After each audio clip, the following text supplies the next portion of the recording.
আসসালামু আলাইকুম সবাইকে। এইচএসসি কেমিস্ট্রি ফার্স্ট পেপারের দ্বিতীয় অধ্যায় অর্থাৎ গুণগত রসায়ন অধ্যায়ের খুব ইম্পর্টেন্ট একটা টপিক কোয়ান্টাম সংখ্যা। এই টপিকের প্রথম ক্লাসে তোমাদের সবাইকে স্বাগতম।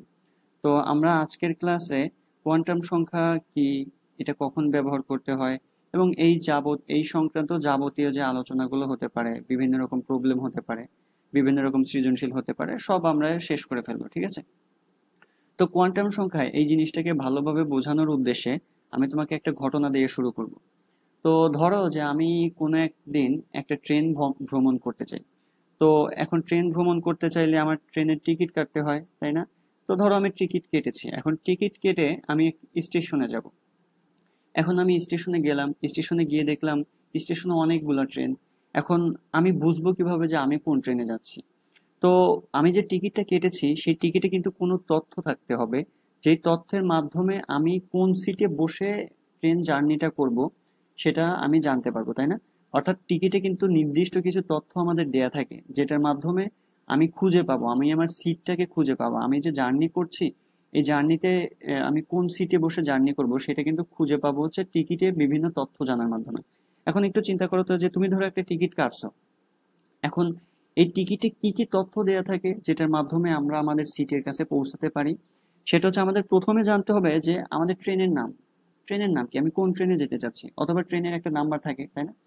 তো আমি ট্রেনের নাম ধরো কোনো একটা হইতে পারে, বনলতা হইতে পারে, বা যে কোনো একটা হইতে পারে, পদ্মা, সিল্ক সিটি ইত্যাদি ইত্যাদি হইতে পারে। তো তুমি ট্রেনের নাম পড়ছো, এখন একটা ট্রেনের নাম পড়ে তুমি ট্রেনের কাছে গেলা। এখন ট্রেনে তো অনেকগুলো কম্পার্টমেন্ট থাকে। এখন তুমি কোন কম্পার্টমেন্টে উঠবা, তুমি কি ক তে উঠবা নাকি খ তে উঠবা নাকি গ তে উঠবা, এই তথ্যটা তোমাকে টিকিটে দেয়া থাকতে হবে। তো তার মানে আমাদের দ্বিতীয় যে তথ্যটা প্রয়োজন পড়বে সেটা হচ্ছে কম্পার্টমেন্ট নং বা কম্পার্টমেন্টের নাম কি, সেটা আমাদের জানতে হবে। তো টিকিটে সেটা উল্লেখ থাকতে হবে, তাই না?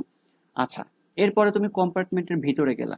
হ্যাঁ, তোমাকে ধরো কথার কথা এটা ট্রেন আমি বনলতা দিয়ে দিলাম। আর এখানে ট্রেনের নাম ধরো আমি কথার কথা গোয়া বগি দিলাম। হ্যাঁ, এখন গোয়া বগিতে তুমি গেলা, গিয়ে দেখলা যে কম্পার্টমেন্টের মধ্যে আবার অনেকগুলো সিট আছে, সিট নাম্বার থাকে, 1 থেকে 100 পর্যন্ত সিট নাম্বার থাকে। এখন তোমার সিট কোনটা সেটার একটা তথ্য থাকতে হবে, এটাই আমাদের 3 নম্বর তথ্য, সেটা হচ্ছে সিট নাম্বার। এখন সিট নাম্বার ধরো আমি 50 বলে দিলাম, তার মানে তুমি তোমার 50 নম্বর সিটে যাবা। মানে আমি এই যে ঘটনাটা আছে এই ঘটনা দিয়ে তোমাকে আমি একটা বিষয় বোঝাতে চাচ্ছি, সেটা হচ্ছে যে তুমি যদি একটা ট্রেনের সিট খুঁজে পেতে চাও তাহলে তোমাকে কমপক্ষে 3টা তথ্য জানতে হবে, ঠিক আছে? ওকে। তো এটার সাথে আসলে কোয়ান্টাম সংখ্যার রিলেশন কি বা সম্পর্ক কি একটু বোঝাচ্ছি, চলো। ধরো যে আমি এখানে কি করতে চাচ্ছিলাম, আমি একটা জার্নি করতে চাচ্ছিলাম, জার্নিতে ট্রেনের টিকিট, ট্রেনের সিটটাকে খুঁজে পেতে চাচ্ছিলাম, তাই না? এবার ধরো যে আমি একটা পরমাণু আছে, এখন এই পরমাণুর মধ্যে তো অনেক ইলেকট্রন থাকতে পারে। যেমন সোডিয়ামের মধ্যে 11টা ইলেকট্রন থাকতে পারে, ফসফরাসের মধ্যে 15টা থাকতে পারে, আর্গনের মধ্যে 18টা থাকতে পারে। আমি এই 18টার মধ্যে কোনো একটা ইলেকট্রনকে খুঁজে বের করতে চাচ্ছি, মানে একটা পরমাণুর মধ্যে অনেকগুলো ইলেকট্রন আছে, তো আমি কোনো একটা ইলেকট্রনকে খুঁজে বের করার চেষ্টা করছি বা করবো আর কি। হ্যাঁ, তো ধরো এটা সোডিয়াম পরমাণু, সোডিয়াম পরমাণু আমাদের 11টা ইলেকট্রন আছে। এখন এই 11টা ইলেকট্রনের মধ্যে কোনো একটাকে ইলেকট্রনকে আমি খুঁজে পেতে চাই বা খুঁজে বের করব। এখন এইটা খুঁজে বের করতে গেলে আমাদের কিছু তথ্যের হেল্প নিতে হবে। এখানে যে সিটটাকে খুঁজে পেতে আমাদের 3টা তথ্যের হেল্প নেওয়া লাগছে। তো একই রকম ভাবে ইলেকট্রনকে খুঁজে বের করার জন্য, পরমাণুর মধ্যে ইলেকট্রনকে খুঁজে বের করার জন্য আমাদের কমপক্ষে 4টা তথ্যের প্রয়োজন হয়, 4টি। টিকিটের ক্ষেত্রে 3টা প্রয়োজন হয়, বাট পরমাণুতে ইলেকট্রন খোঁজার জন্য 4টা তথ্য জানার প্রয়োজন হয়। এই যে 4টা তথ্য জানার প্রয়োজন পড়ে, এই 4টাকে বলা হয় কোয়ান্টাম সংখ্যা। বুঝতে পারছো? তার মানে কোয়ান্টাম সংখ্যার সংজ্ঞা কি? সংজ্ঞা হচ্ছে এরকম যে একটা পরমাণুতে একটি ইলেকট্রনের অবস্থান সঠিকভাবে জানার জন্য যে 4টি সংখ্যা ব্যবহার করা হয়, এই সংখ্যাকে বলা হয়েছে কোয়ান্টাম সংখ্যা। হ্যাঁ, তো দেখো সংজ্ঞাটা এখানে লেখা আছে যে কোনো পরমাণুর যে কোনো একটি ইলেকট্রনের অবস্থান সম্পূর্ণভাবে প্রকাশের জন্য যে 4টি সংখ্যার প্রয়োজন হয় তাকে বলা হয় হচ্ছে কোয়ান্টাম সংখ্যা। তার মানে আমাদের একটা পরমাণুতে ইলেকট্রনকে সঠিকভাবে জানতে হলে বা খুঁজে পেতে হলে 4টা তথ্য বা সংখ্যা জানার প্রয়োজন পড়বে, তাই না? এই সংখ্যাগুলো কি কি আমরা ডিটেলসে পড়াশোনা করবো, যদিও জাস্ট আমি একটা প্রাথমিক ধারণা দিয়ে রাখছি। এই 4টা সংখ্যা হচ্ছে, প্রথমটার নাম হচ্ছে প্রধান কোয়ান্টাম সংখ্যা, দ্বিতীয়টার নাম হচ্ছে সহকারী কোয়ান্টাম সংখ্যা, তৃতীয়টার নাম হচ্ছে চুম্বকীয় কোয়ান্টাম সংখ্যা, আর 4 নম্বরটার নাম হচ্ছে স্পিন কোয়ান্টাম সংখ্যা, ঠিক আছে, বা ঘূর্ণন কোয়ান্টাম সংখ্যা। তো এখন ধীরে ধীরে আমরা এগুলোকে নিয়ে ডিটেলসে পড়াশোনা করব। তো তো তাহলে আমি যেটা বলছিলাম আর কি, আমাদের চারটা কোয়ান্টাম সংখ্যা জানার প্রয়োজন পড়ে। দেখো, প্রধান কোয়ান্টাম সংখ্যা, আমরা প্রধান কোয়ান্টাম সংখ্যাকে এন দিয়ে প্রকাশ করব। এরপরে 2 নম্বর হচ্ছে সহকারী কোয়ান্টাম সংখ্যা, এটার আরেকটা নাম আছে, এটাকে বলা হয় অ্যাজিমুথাল কোয়ান্টাম সংখ্যা, এটাকে আমরা এন দিয়ে প্রকাশ করব, ঠিক আছে। আর 3 নম্বর হচ্ছে চুম্বকীয় কোয়ান্টাম সংখ্যা, এটাকে আমরা এম নাম দিয়ে প্রকাশ করব, হ্যাঁ। আর স্পিন বা ঘূর্ণন কোয়ান্টাম সংখ্যা, এটা এস দিয়ে প্রকাশ করবো। এইগুলো কিন্তু সংখ্যা, আচ্ছা দুঃখিত, এটা এন হবে না, এটা হচ্ছে এল হবে, এল এল, হ্যাঁ। সহকারী কোয়ান্টাম সংখ্যাকে এল দিয়ে প্রকাশ করা হয়। এগুলো তো সংখ্যা, এগুলোর কিন্তু মান থাকবে -2, -5, 0, 1, 2 এরকম মান থাকবে, হ্যাঁ। আচ্ছা, তাহলে কোয়ান্টাম সংখ্যার সংজ্ঞা তো আমি আগের স্লাইডেও দেখালাম, বাট ওইটা একদম সহজ একটা সংজ্ঞা আর কি। বাট পরীক্ষায় আসলে তোমরা আরেকটু অ্যাডভান্স টাইপের সংজ্ঞা দিবা। সংজ্ঞাটা হচ্ছে এরকম যে, দেখো, যেসব সংখ্যা দ্বারা পরমাণুর মধ্যে বিভিন্ন শক্তি স্তর, উপশক্তি স্তর কোথায়, কিভাবে ইলেকট্রনগুলো অবস্থান করে, পারমাণবিক বর্ণালীর সূক্ষ্ম গঠন বিশ্লেষণের জন্য ইলেকট্রনের অক্ষ বরাবর ঘূর্ণন, এসবের সঠিক বর্ণনা দেয়া যায়, তাদেরকে কোয়ান্টাম সংখ্যা বলে। এখন এই সংজ্ঞাটা আমি জানি তোমার কাছে খুব কঠিন লাগছে। এই সংজ্ঞাটা তোমার কাছে সহজ লাগবে কখন, যখন আমরা এই চারটা একদম ডিটেলসে পড়ে আসবো, ঠিক আছে। তো আমি চারটাই ডিটেলসে পড়ায় দেই, তারপর তুমি এই সংজ্ঞাটা দেখবে যে নিজেই বুঝতে পারছো, হ্যাঁ। ওকে, তাহলে আমাদের চারটা কোয়ান্টাম সংখ্যা জানার প্রয়োজন পড়বে। তার মধ্যে প্রথম কোয়ান্টাম সংখ্যা কি, সেটা হচ্ছে প্রধান কোয়ান্টাম সংখ্যা, হ্যাঁ। ওকে, তো প্রধান কোয়ান্টাম সংখ্যা কি, সেই জিনিসটা নিয়ে এখন আমরা একটু ডিটেলসে পড়াশোনা করি। এটার জন্য আমরা আরেকটা উদাহরণ নেই, চলো। আমরা একটু আগে উদাহরণ নিচ্ছিলাম না, যে ইলেকট্রনের অবস্থান নির্ণয় করতে চাচ্ছি কোয়ান্টাম সংখ্যা ব্যবহার করে। কি পরমাণু নিয়েছিলাম বলতো? এখানে আমরা একটা সোডিয়াম পরমাণু নিয়েছিলাম, কথার কথা সোডিয়াম পরমাণু হতে পারে, অথবা আমি এখানে ধরো আয়রন নিলাম, আয়রনের হচ্ছে 26, ঠিক আছে। তো এখন তুমি এই পরমাণুর ভিতরে গেলা, তুমি কততম ইলেকট্রনকে খুঁজে পেতে চাচ্ছ? ধরো 22তম ইলেকট্রনকে খুঁজে পেতে চাচ্ছ। এখন তুমি এই পরমাণুর ভিতরে যাবা, কারণ ইলেকট্রনগুলো তো এই পরমাণুর ভিতরে থাকবে। এখন এই পরমাণুর ভিতরে যখন তুমি গেলা, তখন গিয়ে দেখলা যে এই পরমাণুতে অনেকগুলো এরকম পথ আছে। এই পথগুলোকে আমরা কি নাম বলি? এটাকে বলা হয় কক্ষপথ বা অরবিট বা শক্তি স্তর বা শেল, একই নাম, তাই না? এটার সংজ্ঞা কি আসলে, যে ইলেকট্রন চলার পথকে কক্ষপথ বা শক্তি স্তর ইত্যাদি ইত্যাদি বলা হয়, ঠিক আছে। তো আমি কথার কথা, এখানে চারটা শক্তি স্তর আছে। এটা দেখো প্রথম শক্তি স্তর, এটা দ্বিতীয় শক্তি স্তর, এটা তৃতীয় শক্তি স্তর, এটা চতুর্থ শক্তি স্তর, আর এটা হচ্ছে আমাদের নিউক্লিয়াসটা, হ্যাঁ। এখন তুমি যে ইলেকট্রনটাকে খুঁজে পেতে চাচ্ছ, যে খুঁজে বের করবা, সেই ইলেকট্রনটা কোন শক্তি স্তরে আছে, সেটা কি প্রথমে আছে, নাকি দ্বিতীয় শক্তি স্তরে আছে, নাকি তৃতীয় শক্তি স্তরে, নাকি চতুর্থ শক্তি স্তরে, এই তথ্যটা আমাকে জানতে হবে, না হলে কিন্তু আমি খুঁজে পাবো না, ঠিক আছে। আমি যে ইলেকট্রনটাকে খুঁজে পেতে চাচ্ছি, তার জন্য এই শক্তি স্তরের মান আমাকে জানতে হবে। আমি কথার কথা আমি এখানে বলে দিলাম যে n সমান সমান 3, মানে এটাকে বলা হয় প্রধান কোয়ান্টাম সংখ্যা। এটা এটা দিয়ে আমরা কি জানি? এটা জানি যে কোন শক্তি স্তরে ইলেকট্রন আছে, হ্যাঁ। কোন একটা পরমাণুর ইলেকট্রনটি কোন শক্তি স্তরে আছে, সেই সংখ্যাকে বলা হয় এর প্রধান কোয়ান্টাম সংখ্যা। এখন প্রধান কোয়ান্টাম সংখ্যা আমি 3 বলে দিলাম, তখন তুমি কি করবা? 1, 2, 3 নম্বর শক্তি স্তরে যাবা, ঠিক আছে। তোমার ইলেকট্রনটা এই 3 নম্বর শক্তি স্তরে থাকবে, হ্যাঁ। সো এটা n এর মান ধরো আমি কথার কথা 3 বলে দিলাম। আমাদের যে ইলেকট্রনটাকে আমি খুঁজে পেতে চাচ্ছি, সেটা এই শক্তি স্তরের উপরে থাকবে। তো এই যে অরবিট বা শক্তি স্তর, কোন অরবিট বা শক্তি স্তরে আছে, এটা জানার জন্য আমাদের কি প্রয়োজন হবে? প্রধান কোয়ান্টাম সংখ্যা জানার প্রয়োজন পড়বে। তাহলে প্রধান কোয়ান্টাম সংখ্যা আমরা কাকে বলতেছি বলতো? এটা সংজ্ঞা কি, যে যে কোয়ান্টাম সংখ্যার মাধ্যমে কোনো একটি ইলেকট্রনের যে শক্তি স্তরে অবস্থান করে, তার মান, মানে সেটা জানা যায়, তাকে আমরা বলি প্রধান কোয়ান্টাম সংখ্যা, হ্যাঁ। এটা শক্তি স্তর জানা যায় বা কক্ষপথ জানা যায়। দেখো, এই যে আমাদের এখানে কেন প্রয়োজন, এটা বলা হচ্ছে যে কোনো ইলেকট্রন প্রধান কোয়ান্টাম সংখ্যার মান জানা থাকলে ওই ইলেকট্রনটি কোন শক্তি স্তর বা কক্ষপথে আছে তা আমরা জানতে পারি। অথবা সংজ্ঞাটা কি, যে পরমাণুতে ইলেকট্রনের অরবিট বা প্রধান শক্তি স্তরকে যে ক্রমিক সংখ্যা দ্বারা প্রকাশ করা হয়, তাকে আমরা বলি প্রধান কোয়ান্টাম সংখ্যা। যেমন দেখো, এখানে আমাদের সেই নিউক্লিয়াসটা ছিল, এটা প্রথম শক্তি স্তর। প্রথম শক্তি স্তরের জন্য n এর মান 1 হয়, দ্বিতীয় শক্তি স্তরের জন্য n এর মান 2 হয়, তৃতীয়টার জন্য 3, চতুর্থটার জন্য 4। আর এই প্রথম শক্তি স্তরকে আমরা একটা নাম দিই, তাই না? এটাকে বলা হয় কে শেল, এটাকে বলা হয় এল শেল, এটাকে বলা হয় এম শেল, এটাকে বলা হয় এন শেল, তাই না? তার মানে যদি তোমাকে বলে দেওয়া হয় যে এম শক্তি স্তর বা এম শেল, তার মানে তুমি কি বুঝবা? এটা তৃতীয় শক্তি স্তর, মানে n এর মান 3। ওকে, এখন একটা প্রশ্ন করি, চলো, যে এই যে কক্ষপথগুলো আছে বা শক্তি স্তরগুলো আছে, আচ্ছা বলো তো, এখান থেকে কি ইলেকট্রন অবস্থান করবে?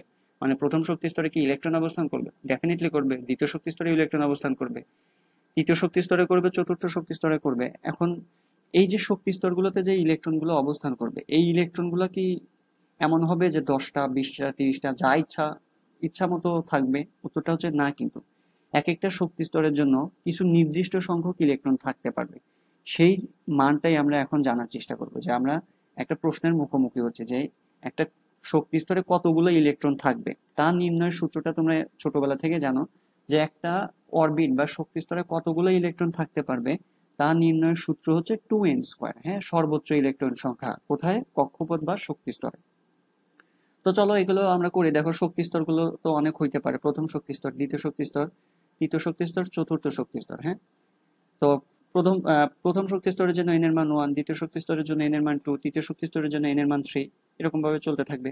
এখন আমি যদি n এর জন্য 1 এর জন্য আমি যদি ইলেকট্রন কয়টা থাকবে সেটা বের করতে চাই, সূত্র কি 2n²। তাহলে সূত্র দাও 2 × n², তাই না? তার মানে n এর মান কত বলো? 1। দ্যাটস ওয়াই এখানে 2টা পাবো। তার মানে আমরা কি বুঝতেছি, যে হ্যাঁ, প্রথম শক্তি স্তরে তুমি সর্বোচ্চ 2টা ইলেকট্রন রাখতে পারবা, এর বেশি থাকবে না। ঠিক আছে?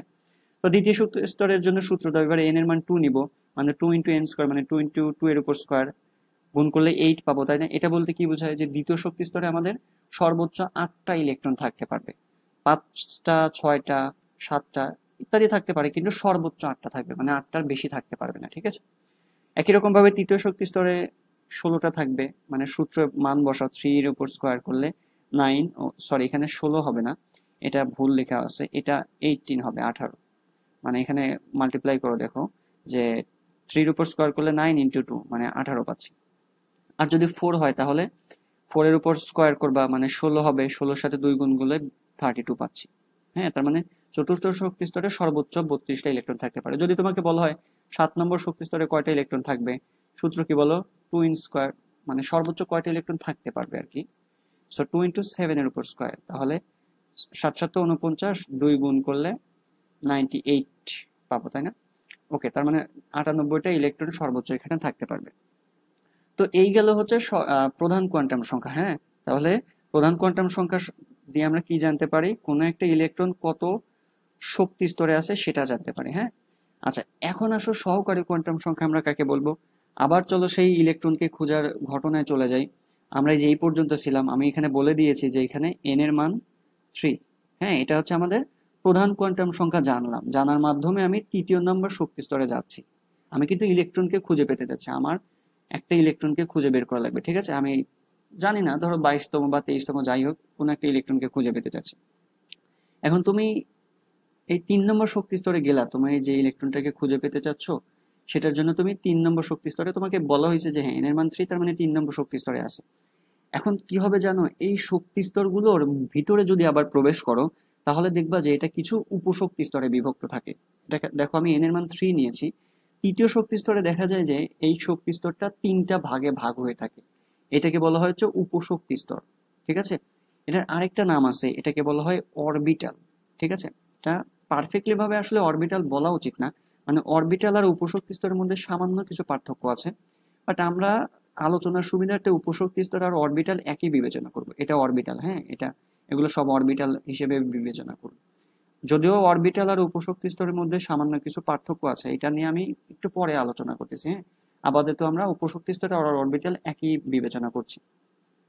আচ্ছা, তাহলে আমি কি বলতেছিলাম বলো? এই 3 নম্বর শক্তি স্তরটা আমি দেখলাম যে 3টা অঞ্চলে ভাগ হয়ে আছে। এটা একটা অঞ্চল, মানে এস অংশ, এটা পি অরবিটাল, এটা ডি অরবিটাল। ঠিক আছে? এখন তুমি যে ইলেকট্রনটাকে খুঁজে পেতে চাচ্ছ সেই ইলেকট্রনটা কোন অরবিটালে আছে? এটা কি এস এ আছে, নাকি এটা কি পি তে আছে, নাকি এটা ডি তে আছে? এটা তোমাকে জানতে হবে। এটা জানার জন্যই আমাদের আরেকটা কোয়ান্টাম সংখ্যার উৎপত্তি হয়, এটাকে বলা হয় সহকারী কোয়ান্টাম সংখ্যা। তো সহকারী কোয়ান্টাম সংখ্যাকে আমরা এল দিয়ে প্রকাশ করি। এস এর জন্য এল এর মান হয় 0, এটা ধরে নেওয়া মান আর কি। পি এর জন্য এল এর মান হয় 1, আর ডি এর জন্য এল এর মান হয় হচ্ছে 2। ঠিক আছে? এখন আমি ধরো যে তোমাকে আমি ইলেকট্রন তো খুঁজে পেতে চাচ্ছিলাম, তাই না? এন এর মান আমি 3 বলে দিছি, এবার এল এর মান বলো। এল এর মান কততে ধরবো? আমি ধরো এল এর মান 1 বলে দিলাম। তার মানে এখন তুমি কি করবা? তুমি 3 নম্বর শক্তি স্তরে গেছো, গিয়ে দেখলা যে এস আছে, আবার পি আছে, আবার ডি আছে। এগুলো এক একটা অরবিটালে, ইলেকট্রনগুলো এই অরবিটালের ভিতরে থাকবে। এই শক্তি স্তরটা এই অরবিটাল গুলোতে বিভক্ত হয়ে থাকে, বা উপশক্তি স্তরে বিভক্ত হয়ে থাকে। তাহলে তুমি এল এর মান 1 আমি বলে দিলাম তোমাকে, তাহলে তুমি এস আর ডি এর মধ্যে যাবা না। আমি যে ইলেকট্রনটাকে খুঁজে পেতে যাচ্ছি সেটার জন্য এল এর মান আমি 1 বলে দিয়েছি তোমাকে, তাহলে তুমি চলে যাবা পি এর মধ্যে। এই পি এর ভিতরে তোমার কাঙ্ক্ষিত ইলেকট্রনটাকে খোঁজার চেষ্টা করবা, ঠিক আছে? তো তাহলে এই যে ইলেকট্রন, আমার যে ইলেকট্রনটাকে আমি খুঁজে পেতে চাচ্ছি সেই ইলেকট্রনটা কোন উপশক্তি স্তরে আছে, এটা জানতে গেলে আমাদের যে কোয়ান্টাম সংখ্যার ব্যবহার করতে হয় সেটাকে আমরা বলছি হচ্ছে সহকারী কোয়ান্টাম সংখ্যা। হ্যাঁ, এটা হচ্ছে আমাদের এল এর জন্য। হ্যাঁ, এল এর জন্য এই বক্সটা পুরোটা হচ্ছে সহকারী কোয়ান্টাম সংখ্যার জন্য। ওকে, তাহলে সহকারী কোয়ান্টাম সংখ্যার সংজ্ঞা কি আসলে বলো তো? যে যে কোয়ান্টাম সংখ্যার মাধ্যমে একটা ইলেকট্রন কোন উপশক্তি স্তরে রয়েছে এবং সেই উপশক্তি স্তরের আকৃতিটা কেমন তা জানা যাবে। আচ্ছা, এখানে আরেকটু কথা বলে আসি। দেখো, এটাকে, এই যে আকৃতিটা, এটাকে আমরা কি নাম বলতেছি? এস অরবিটাল বা এস উপশক্তি স্তর। এই আকৃতিটা কিন্তু কেমন হয় বলো তো? এটা কিন্তু গোলক হয়। এটাকে এই ধরনের শেপটাকে বলা হয় ডাম্বেল শেপ। আর এটাকে বলা হয় ডাবল ডাম্বেল, মানে ডি যে অরবিটালটা, এটা হচ্ছে ডাবল ডাম্বেল আকৃতি, ঠিক আছে?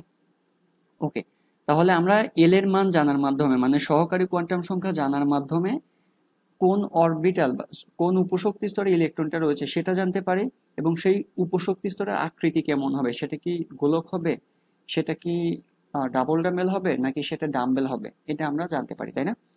ওকে, তো সংজ্ঞাটাও এখানে লেখা আছে যে কোন উপশক্তি স্তরে রয়েছে এটা জানার জন্য যে সংখ্যা ব্যবহার করা হয় এটাকে আমরা বলতেছি সহকারী কোয়ান্টাম সংখ্যা। এটা সংজ্ঞা পড়ে নেবা। আচ্ছা, আমি একটা বারবার করে একটা কথা উচ্চারণ করতেছিলাম যে অরবিট আর অরবিটাল, এই দুটার মধ্যে পার্থক্যটা কি বা এই দুটা কাকে বলে, এই জিনিসটা নিয়ে চলো একটু ডিটেলসে পড়াশোনা করি। আসলে অরবিটের বাংলা মিনিং কি? অরবিটের বাংলা মিনিং হচ্ছে পথ। হ্যাঁ, আর অরবিটালটা কি? সেটা হচ্ছে অঞ্চল। আমি একটু সহজ একটা উদাহরণ দিই তোমাকে। ধরো যে তোমার একটা পথ আছে, সেই পথ দিয়ে ট্রেন চলাচল করে, তুমি সেই পথের নাম কি দিবা বলো তো? এই পথের নাম কিন্তু তুমি দিবা রেলপথ, তাই না? তারপরে ধরো এক জায়গা দিয়ে নৌকা চলাচল করে, এই পথগুলোকে আমরা কি নাম দিই? জলপথ নাম দিই। ঠিক একই রকম ভাবে তুমি যদি দেখো যে কোনো একটা পথ দিয়ে ইলেকট্রন চলাচল করছে, তখন সেই পথটাকে বলা হয় হচ্ছে অরবিট, ঠিক আছে? এটার আরো নাম আছে, এটাকে বলা হয় শক্তি স্তর। এটার আরো নাম আছে, এটাকে বলা হয় শেল, ঠিক আছে? ওকে, এরপরে আসো যে অরবিটাল হচ্ছে একটা অঞ্চল। ধরো তোমাকে আরেকটা উদাহরণ দিলাম। ধরো তুমি একটা জায়গায় গিয়েছো, সেই জায়গাতে প্রচুর পরিমাণে ডাকাত রয়েছে, প্রচুর পরিমাণে ধরো চোর রয়েছে।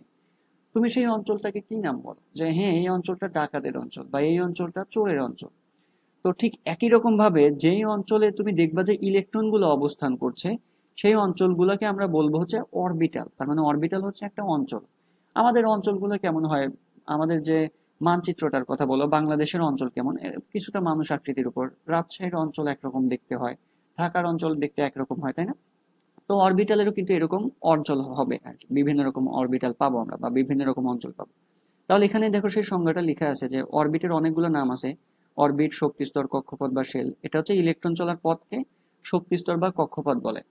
আর এখানে অরবিটাল, দেখো এখানে উপশক্তি স্তর আর অরবিটাল, যদিও এই দুটার মধ্যে কিছু সামান্য পার্থক্য আছে।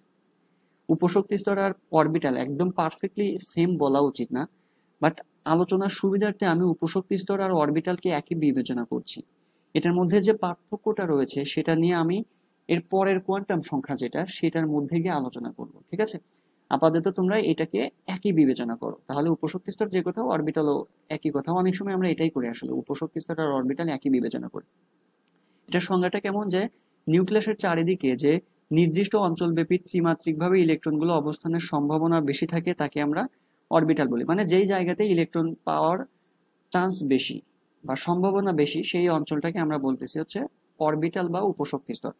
অরবিট কি আমি চিনি? হ্যাঁ, অরবিট কিন্তু আমি চিনি। অরবিট গুলোকে আমরা কোথায় দেখছি বলতো?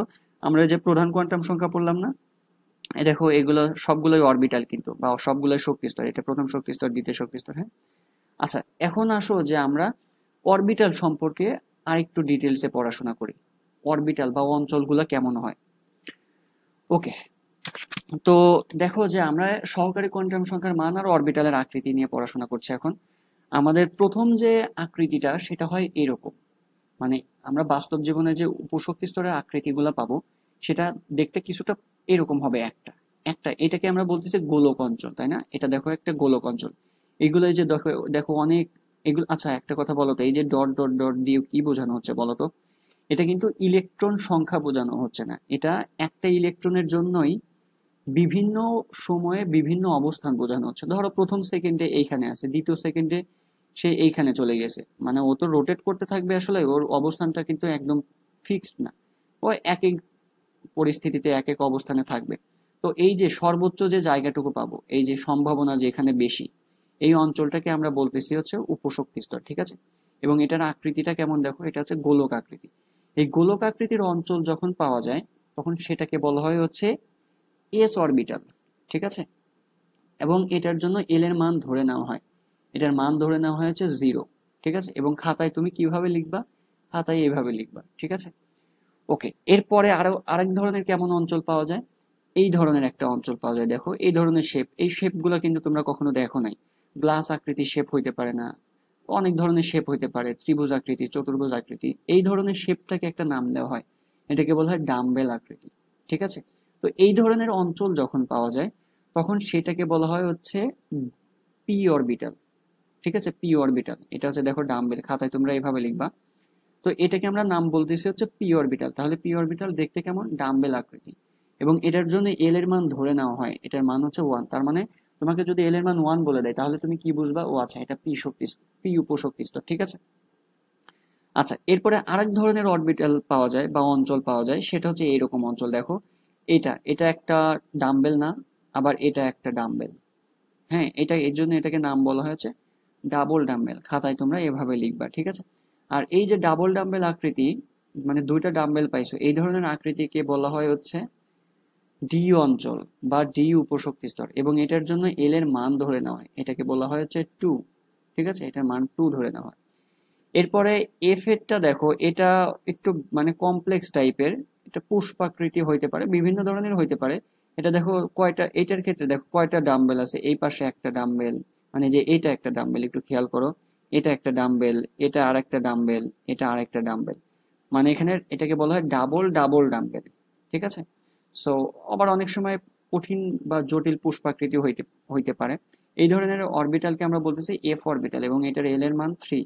আমাদের এফ অরবিটাল নিয়ে আসলে কাজ কম করতে হয়, আমাদের অধিকাংশ কাজ এস পি আর ডি নিয়ে করতে হয়, ঠিক আছে। আচ্ছা, তাহলে এই গেল হচ্ছে আমাদের অরবিটালের কথাবার্তা অথবা উপশক্তি স্তরের কথাবার্তা, ঠিক আছে।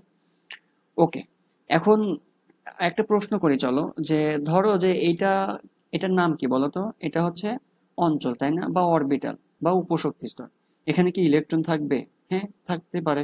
এখন ইলেকট্রন কয়টা থাকতে পারে, একটা অরবিটালে ইলেকট্রন কয়টা থাকতে পারে? অথবা আরেকটা প্রশ্ন এরকম ভাবে নেওয়া যেতে পারে, যে এই যে অঞ্চলগুলো আছে, এই অঞ্চলগুলো কার ভিতর থাকে? শক্তি স্তরের ভিতর থাকে। মানে সহজ কথা বলতে গেলে শক্তি স্তরগুলো কিছু উপশক্তি স্তরে বিভক্ত থাকে। এখন একটা শক্তি স্তরের মধ্যে কতগুলো উপশক্তি স্তর থাকবে, এটা আমরা কিভাবে জানতে পারবো? মানে কথার কথা, ধরো আমাদের প্রথম শক্তি স্তর, এই মধ্যে কিছু অরবিটাল থাকবে, মানে এসপিডি কোনো একটা কিছু থাকবে, দ্বিতীয় শক্তি স্তরের মধ্যে থাকবে। এখন কোন শক্তি স্তরে কোন অরবিটাল গুলা পাবো, সেটা নির্ণয়ের সূত্র আছে আমাদের কাছে, বা সেটা নির্ণয়ের সূত্রটা হচ্ছে এরকম, যে সহকারী কোয়ান্টাম সংখ্যা এল সমান সমান, এটা হচ্ছে 0 থেকে n-1 পর্যন্ত। আমি একটা উদাহরণ নিই চলো। ধরো আমাদের প্রথম শক্তি স্তরে n এর মান 1। এখন আমি এখানে সহকারী কোয়ান্টাম সংখ্যা কেমন পাবো, এল এর মান নির্ণয়ের সূত্র কি? এটা হচ্ছে 0 হতে n-1 পর্যন্ত।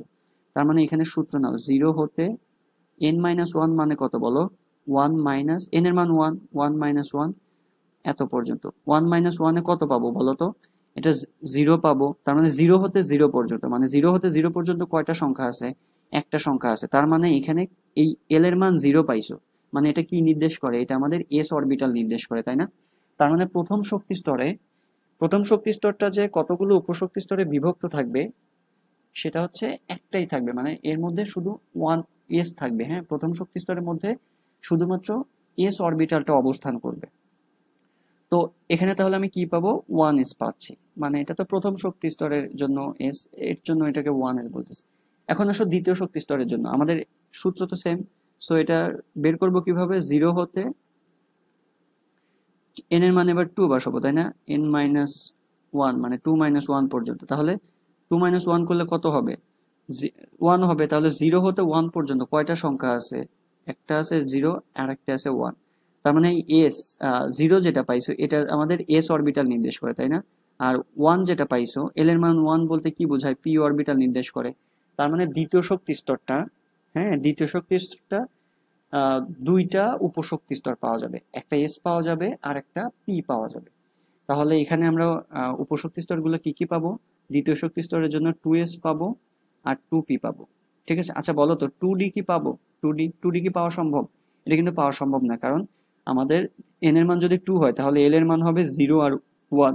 0-তে s পাওয়া যাবে আর 1-এ p পাওয়া যাবে, d কিন্তু পাওয়া যাবে না। ঠিক আছে, আচ্ছা তৃতীয় শক্তি স্তরটা যদি নাও, তৃতীয় শক্তি স্তরটার সূত্রতে সেম, 0 হতে n-1 যদি নাও মানে 3-1 নিবা এত পর্যন্ত। 3-1 মানে কত? 2 না? তাহলে 0 হতে 2 মানে 0 হতে 2 কয়টা সংখ্যা আছে বলো তো? 0 হতে 2 পর্যন্ত 0 আছে, তারপরে 1 আছে আর 2 আছে। 0 বলতে আমাদের কি বোঝাবো? এটা s অরবিটাল, তাই না? এটা p অরবিটাল, এটা d অরবিটাল। তার মানে তৃতীয় শক্তি স্তরে কি কি উপশক্তি স্তর থাকবে?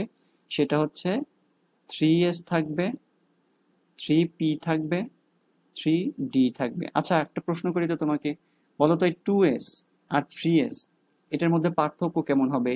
s দেখতে কেমন হয়? গোলক কিন্তু, তাই না? এটাও গোলক, বাট 2s এর গোলকটা ছোট হবে আর 3s এর গোলকটা বড় হবে। একই রকম ভাবে 2p এর যে ডাম্বেল আকৃতি, এটা কিছু ছোট ডাম্বেল হবে আর এটা পিটা একটু বড় ডাম্বেল হবে। হ্যাঁ, তাহলে এটার ক্ষেত্রে আমরা কি বুঝলাম বলো? যে তৃতীয় শক্তি স্তরটা তিনটা উপশক্তি স্তরে ভাগ হয়ে থাকবে, একটা এস পাবো, একটা পি পাবো, একটা ডি পাবো।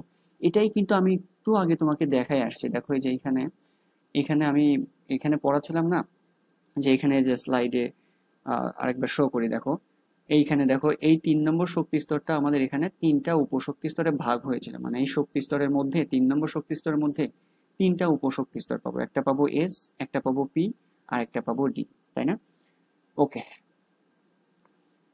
ঠিক আছে, তাহলে কোথায় জেনেছিলাম আমরা? এখানে ছিলাম।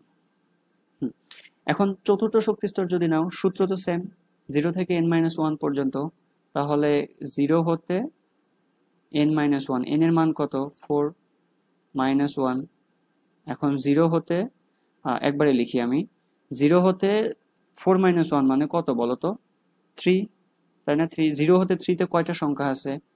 একটা আছে 0, একটা আছে 1, একটা আছে 2, একটা আছে 3। তাহলে এটা আমাদের কি নির্দেশ করে? s orbital. এটা 1 হলে p অরবিটাল, 2 হলে d অরবিটাল আর 3 হলে f অরবিটাল নির্দেশ করে, তাই না? তার মানে চতুর্থ শক্তি স্তরের ভিতরে আমরা s পাবো, p পাবো, d পাবো, তারপরে f পাবো। ঠিক আছে, তার মানে চতুর্থ শক্তি স্তরের জন্য 4s সম্ভব, 4p ও সম্ভব, 4f ও সম্ভব, 4 সরি হ্যাঁ ডিটা নেই, 4d সম্ভব, আবার 4f সম্ভব। ঠিক আছে, এটা হচ্ছে আমরা সহকারী কোয়ান্টাম সংখ্যা বের করব কিভাবে, মানে এল এর মান কোত্থেকে পাওয়া যাবে? এন থেকে পাওয়া যাবে। সূত্র কি? 0 থেকে n-1 পর্যন্ত। ঠিক আছে, আচ্ছা তো আমরা আরেকটা প্রশ্ন করি, চলো। আমরা কি জানি যে এস অরবিটালে কি ইলেকট্রন থাকে? থাকে। পিতে কি থাকে? থাকে। ডিতেও থাকে। এখন এস অরবিটালে বলো তো সর্বোচ্চ কয়টা ইলেকট্রন থাকতে পারবে? এটা কিন্তু তোমরা ছোটবেলা থেকে পড়ে আসছো। এস অরবিটালে কিন্তু সর্বোচ্চ 2টা ইলেকট্রন থাকতে পারতো, পিতে 6টা থাকতে পারতো, ডিতে কিন্তু সর্বোচ্চ 10টা থাকতে পারতো। তো এটা বের করার জন্য কিন্তু সূত্র প্রয়োগ করা হয়। সেই সূত্রটা নিয়ে এখন কথা বলছি আমি, যে একটা উপশক্তি স্তরে কতগুলো ইলেকট্রন থাকতে পারবে তা নির্ণয়ের সূত্র হচ্ছে এটা। হ্যাঁ, উপশক্তি স্তরের সর্বোচ্চ ইলেকট্রন সংখ্যা। সূত্র কি? 2 × 2l+1। হ্যাঁ, এল মানে কি? সহকারী কোয়ান্টাম সংখ্যার মান। ঠিক আছে, এখন চলো চারটা উপশক্তি স্তর আমরা পড়ছি, একটা এস, একটা পি, একটা ডি, একটা এফ। এস এর জন্য এল এর মান কেমন? 0, 1, 2, 3, মানে ডি এর জন্য 2, এফ এর জন্য 3। এখন সর্বোচ্চ ইলেকট্রন সংখ্যা কাউন্ট করো তো। আমি যদি এস এর জন্য নেই, সূত্র কি বলো? 2 × এল এর মান এবার 0 বসাবো এস এর জন্য, +1। এখানে কি আসবে বলো? 2 × 0 মানে 0, 0 +1 মানে এখানে গুণ করলে তুমি 2টা ইলেকট্রন পাবা সর্বোচ্চ, তাই না?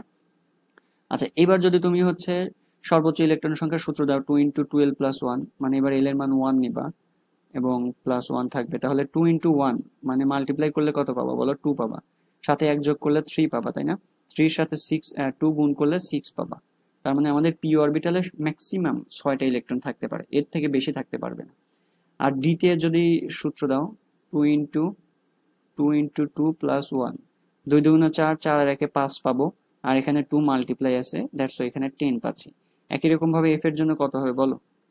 2 × এবার হচ্ছে এফ এর জন্য মান বসাবা 3 + 1। সো 3 ইন্টু 2 6 প্লাস 1 7 ইন্টু 2 মানে 14 পাবা। এফ অরবিটালে সর্বোচ্চ 14টা ইলেকট্রন থাকতে পারবে। তো এই গেল হচ্ছে আমাদের উপশক্তি স্তরের কথাবার্তা, ঠিক আছে। এখন এর পরের কোয়ান্টাম সংখ্যায় আসো, মানে চুম্বকীয় কোয়ান্টাম সংখ্যায় আসো। আমাদের ঘটনার কথা মনে আছে, আমরা কিন্তু একটা পরমাণু নিয়েছিলাম, তাই না? সেই পরমাণুর মধ্যে আমরা ইলেকট্রনকে খুঁজে বের করার ট্রাই করছিলাম, মানে এটা আয়রন নিয়েছিলাম। এখন পরমাণুর ভিতরে উপশক্তি স্তর থাকে, সরি শক্তি স্তর থাকে অনেকগুলা। তাহলে কোন শক্তি স্তরে আছে এটা জানতে গেলে আমাদের এন এর মান জানার প্রয়োজন পড়বে, মানে প্রধান কোয়ান্টাম সংখ্যা জানার প্রয়োজন পড়বে। আমি এন এর মান 3 বলে দিয়েছিলাম। এরপরে এন এর ভিতরে আমি দেখি যে অনেকগুলো উপশক্তি স্তর থাকে, এস থাকতে পারে, পি থাকতে পারে, ডি থাকতে পারে। এখন তুমি যে ইলেকট্রনটাকে খুঁজে পেতে চাচ্ছ সেটা কোন উপশক্তি স্তরে আছে, ঠিক আছে, সেটার মান আমার জানা লাগবে। সেটাই আমরা জানবো থেকে, সহকারী কোয়ান্টাম সংখ্যা থেকে, এল এর মান থেকে, তাই না? এল এর মান ব্যবহার করে। এখন এল এর মান এখানে কত তোমাকে বলে দিয়েছি, ধরো এল এর মান আমি 1 ধরলাম। তাহলে তুমি যে ইলেকট্রনটাকে খুঁজতে চাচ্ছ সেটা কোথায় আছে বলো? তোমার এই পি এর মধ্যে আছে। এখন তুমি এই পি এর মধ্যে চলে গেলা ইলেকট্রনটাকে খোঁজার জন্য। এখন যা দেখলা যে ও আল্লাহ, এই কি ঘটনা! এখানে গিয়ে দেখলা যে এই পিটা আবার 3টা ভাগে ভাগ হয়ে থাকে। 3টা ভাগে না, মানে এই পির ভিতরে যখন যাবা তুমি, তখন দেখবা যে 3 ধরনের পি পাওয়া সম্ভব। মানে এই অরবিটালের ভিতরে দেখবা যে 3 ধরনের পি পাওয়া সম্ভব। একটা দেখবা যে এক্স অক্ষ বরাবর আছে, দেখো এই যে এটা একটা ডাম্বেল আকৃতি না, এটা একটা পি, কিন্তু এটা এক্স অক্ষের উপর আছে, এটাকে আমরা বলতেছি পি এক্স, ঠিক আছে। আরেকটা দেখবা যে পি, এটা ওয়াই অক্ষ বরাবর এই ডাম্বেল গুলো আছে, এটাকে বলা হয় পি ওয়াই। আর আরেকটা আছে সেটা জেড অক্ষ বরাবর আছে, এটাকে বলা হয় পি জেড। এখন তুমি যে ইলেকট্রনটাকে খুঁজতে চাচ্ছ বা খুঁজে বের করবে, সেটা কি পি এক্স এ আছে নাকি পি ওয়াই আছে নাকি পি জেড এ আছে, এটা তোমাকে জানতে হবে, তাই না? এখন এটা জানতে গেলে আমাদের একটা কোয়ান্টাম সংখ্যার ব্যবহার করতে হয়, সেটাকে বলা হয় চুম্বকীয় কোয়ান্টাম সংখ্যা, ঠিক আছে। চুম্বকীয় কোয়ান্টাম সংখ্যাকে এম দিয়ে প্রকাশ করা হয়। এই প্রত্যেকটার জন্য এম এর মান থাকবে। এটার জন্য এম এর মান নেওয়া হয় -1, এটার জন্য এম এর মান নেওয়া হয় +1 পি ওয়াই এর জন্য, আর জেড এর জন্য এম এর মান নেওয়া হয় 0। এটা ফিক্সড, মুখস্থ রাখতে হয়, ঠিক আছে। এম এর মান এটার জন্য 0, এটার জন্য 1, এটার জন্য -1। এখন তুমি যে ইলেকট্রনটাকে খুঁজতে চাচ্ছ সেটার জন্য আমি এম এর মান বলে দিলাম, ধরো এম এর মান কথার কথা 1 ধরে দিলাম। তার মানে তুমি এখন কোথায় চলে যাবা? এই যে দেখো এই শক্তি স্তরে, এই যে অরবিটালটা আছে এই অরবিটালের ভিতরে চলে যাবা। আচ্ছা, তো এখানে দেখো উপশক্তি স্তর লেখা আছে, আর এটার নাম কিন্তু উপস্তর বা অরবিটাল। আচ্ছা, এই পার্থক্যটা নিয়ে এখন একটু কথা বলা যাক। আমি একটু প্রথমের দিকে বলতেছিলাম না যে আমরা উপশক্তি স্তর আর অরবিটাল, এটার মধ্যে কিছু পার্থক্য আছে, কিছু পার্থক্যটা এখন বোঝানোর চেষ্টা করি, চলো। দেখো এটা, এই যে পি যেটা, এটা হচ্ছে কি বলতো, একটা উপশক্তি স্তর, তাই না? এই পিটা কি কি অক্ষে থাকতে পারে? এক্স অক্ষে থাকতে পারে, আবার কি অক্ষে থাকতে পারে? ওয়াই অক্ষ বরাবরও থাকতে পারে, আবার কি কোথায় থাকতে পারে? জেড অক্ষ বরাবরও থাকতে পারে। এই যে এক একটা যে এক্স অক্ষ বরাবর, ওয়াই অক্ষ বরাবর আছে, জেড অক্ষ বরাবর আছে, এই এক একটাকে বলা হচ্ছে উপস্তর, বা এইটা একটা অরবিটাল, এটা একটা অরবিটাল, এইটা একটা অরবিটাল। আর এই তিনটাকে একত্রে বলা হচ্ছে উপশক্তি স্তর। কি বেসিক পার্থক্যটা বুঝতে পারছো তো? তো এই যে উপশক্তি স্তর যেটা, এই উপশক্তি স্তরগুলো আবার কতগুলো উপস্তরে ভাগ হয়ে থাকে। কোনো কোনোটা এক্স অক্ষ বরাবর থাকে, কোনো কোনোটা ওয়াই অক্ষ বরাবর থাকে, কোনো কোনোটা জেড অক্ষ বরাবর থাকে। এদেরকে বলা হচ্ছে উপস্তর, বা এটার নামই অ্যাকচুয়ালি অরবিটাল। কিন্তু অনেক সময় কিন্তু আমরা অরবিটাল আর উপশক্তি স্তরকে একই বিবেচনা করি। কেন বলতো? কারণ দেখো এটাও তো একটা উপশক্তি স্তরই, তাই না? এটাও অরবিটাল হোক, এটাও তো উপশক্তি স্তরই। সো অনেক সময় দেখা যায় যে একই অর্থে বিবেচনা করা হয়, বাট তোমরা পড়ার সময় বা মনে রাখার সময় উপশক্তি স্তরকে আলাদাভাবে মনে রাখবা, অরবিটাল থেকে একটু আলাদা করে রাখবা, যে হ্যাঁ উপশক্তি স্তরটা হচ্ছে আমার পি অরবিটালটা আর কি, হ্যাঁ মানে পি উপশক্তি স্তরটা আর কি। এবং এই পিটা বিভিন্ন ভাগ হয়ে থাকতে পারে, এক্স অক্ষ বরাবর থাকতে পারে, ওয়াই অক্ষ বরাবর থাকতে পারে, জেড অক্ষ বরাবর থাকতে পারে। এই যে অক্ষ বরাবর এক একটা আছে, এই এক একটাকে আমরা বলতেছি হচ্ছে অরবিটাল বা উপস্তর, ঠিক আছে। আচ্ছা, তাহলে আমি কিন্তু ইলেকট্রনটিকে খোঁজার চিন্তা করছিলাম, তৃতীয় শক্তি স্তরে আসছিলাম, এল এর মান জানার মাধ্যমে পি উপশক্তি স্তরে আসছি। এখন পিতে গিয়ে দেখলাম এক্স অক্ষ বরাবর আছে, ওয়াই অক্ষ বরাবর আছে, জেড অক্ষ বরাবর আছে। দ্যাটস ওয়াই এম এর মান জানার প্রয়োজন পড়বে, এম এর মান আমি 1 বলে দিলাম। এখন তুমি পি ওয়াই এর ভিতরে তোমার ইলেকট্রনটাকে খুঁজে বের করবা, হ্যাঁ। তো এই যে এম এর মান, এটাকে আমরা কি বলতেছি বলো? চুম্বকীয় কোয়ান্টাম সংখ্যা বলতেছি, তাই না? ওকে, তো চুম্বকীয় কোয়ান্টাম সংখ্যা জানার আগে আমি এই যে উপশক্তি স্তর আর অরবিটালকে আলাদা আলাদা করছিলাম না, এটাকে আরেকটু এক্সটেন্ড করি, মানে এই আলোচনাটাকে আরেকটু এক্সটেন্ড করি, উপশক্তি স্তর আর অরবিটালের মধ্যে যে পার্থক্যটা আছে এটাকে আরেকটু এক্সটেন্ড করি। চলো আমরা এর আগে কি উদাহরণ নিলাম বলো তো, এর আগের স্লাইডে পি উপশক্তি স্তর নিয়ে কাজ করছে, এবার ডি নিয়ে কাজ করি। চলো ডি তে যখন তুমি যাবা, ডি এর আকৃতি কেমন হয় বলো তো। ডি এর আকৃতি আমি কিন্তু তোমাকে বলেছি ডাম্বেল আকৃতির হয়, তাই না? এখন সরি, ডাবল ডাম্বেল হয়। এখন এই ডাবল ডাম্বেলটা অনেক ভাবে থাকতে পারে, এর অ্যারেঞ্জমেন্টটা অনেক ভাবে থাকতে পারে। এর প্রথম অ্যারেঞ্জমেন্টটা পাওয়া যায় হচ্ছে এই একটা ডাম্বেল যেটা, এটা এক্স আর ওয়াই এর মাঝে থাকবে এবং অপরটাও তাই হবে। দেখো এটাও এক্স আর ওয়াই অক্ষের মাঝে, এটাও এক্স অক্ষের আর ওয়াই অক্ষের মাঝ দিয়ে বরাবর, মাঝে কিন্তু এটা মাঝে, এটা উপরে না, এক্স অক্ষ ওয়াই অক্ষের উপরে না, কিন্তু এটা মাঝে। এই যে অরবিটালটা, হ্যাঁ, এটাকে বলা হচ্ছে ডি এক্স ওয়াই। একই রকম ভাবে ওয়াই জেড এর উপরেও পাওয়া যাবে, এটাকেও আমরা এখন ওয়াই অক্ষ চিন্তা করছি। আর আচ্ছা, এটা ভুল হয়েছে, ধরো এটাকে এক্স না নিয়ে এটাকে জেড নেই, জেড, এটা ওয়াই জেড। আর এক্স অক্ষ আছে, এক্স অক্ষকে আমরা দেখাচ্ছি না, এই যে এই পয়েন্ট আছে এখান থেকে লম্ব বরাবর, মানে কম্পিউটার স্ক্রিনের উপর যদি থাকে এটার উপর থেকে, কম্পিউটার স্ক্রিন থেকে বাহিরের দিকে, হ্যাঁ। তো এটা এই দুটো অরবিটাল ওয়াই আর জেড অক্ষের মাঝ বরাবর আছে, হ্যাঁ। আচ্ছা, আরেকটা থাকতে পারে, সেটা হচ্ছে এক্স আর জেড অক্ষের মাঝখানে আছে, অরবিটালটা এক্স আর জেড অক্ষের মাঝখানে আছে, হ্যাঁ, এটা জেড অক্ষ। আবার আরেকটা হইতে পারে, সেটা হচ্ছে এক্স অক্ষ উপর একটা ডাম্বেল, ওয়াই অক্ষের উপর একটা ডাম্বেল। এই যে ডি উপশক্তি স্তরটা, এটাকে নাম দেওয়া হচ্ছে, এটাকে বলা হয় D X square hyphen Y square. এটা কিন্তু মাইনাস না, এটা হাইফেন, হ্যাঁ, X square hyphen Y square. এটা বলতে আমরা কি বুঝবো, যে এটা, হ্যাঁ, আমার যে ডাম্বেল দুটো থাকবে, সেই ডাম্বেলের একটা ডাম্বেল হবে এক্স অক্ষ বরাবর, মানে এক্স অক্ষের উপরে, আর একটা ডাম্বেল হবে ওয়াই অক্ষের উপরে। আর এক্স ওয়াই এর জন্য কেমন, এক্স ওয়াই এর জন্য একটা ডাম্বেল, দুটা ডাম্বেলই এক্স আর ওয়াই অক্ষের মাঝ দিয়ে থাকবে, হ্যাঁ, উপরে না কিন্তু, এটা মাঝে মাঝে, হ্যাঁ, এক্স আর ওয়াই অক্ষের মাঝে, আর এটা এক্স আর ওয়াই অক্ষের উপরে থাকবে। তাহলে এই চার ধরনের রিয়ারেঞ্জ পাইলাম। আরেক ধরনের রিয়ারেঞ্জ পাওয়া যায়, এটা হচ্ছে এই ধরনের একটা রিয়ারেঞ্জ। দেখো এটা কিন্তু ডাবল ডাম্বেল ছিল, মানে আসলে ডি উপশক্তি স্তরটা এইরকমের আকৃতি পাওয়া যায়। এটাকে আচ্ছা, এটাকে আমরা নাম বলতেছি ডি জেড স্কোয়ার। মানে দেখো এটা জেড অক্ষের উপর আছে, মানে এটা হয় কি, এই যে এখানে একটা প্লেট থাকে, দেখো এই প্লেটের উপরে ডাম্বেলের তো দুটা শেপ হয়, তাই না? দুটা লুপ থাকে, একটা লুপ এই প্লেট থেকে উপরে থাকবে, আর একটা লুপ প্লেট থেকে নিচের দিকে থাকবে, ঠিক আছে? ওকে, তো এই ধরনের যে অঞ্চলটা, এটাকে আমরা ডি জেড স্কোয়ার নাম বলতেছি। এই প্রত্যেকটা, এই এক একটাকে আমরা বলতেছি উপস্তর বা অরবিটাল। এটা একটা, দেখো এটা একটা অরবিটাল, এটা একটা অরবিটাল, এটা একটা অরবিটাল, এটা একটা অরবিটাল, এটা একটা অরবিটাল। আর এই সব অরবিটালকে একত্রে আমরা নাম বলতেছি উপশক্তি স্তর, ঠিক আছে? এটাই বেসিক্যালি আর কি পার্থক্য।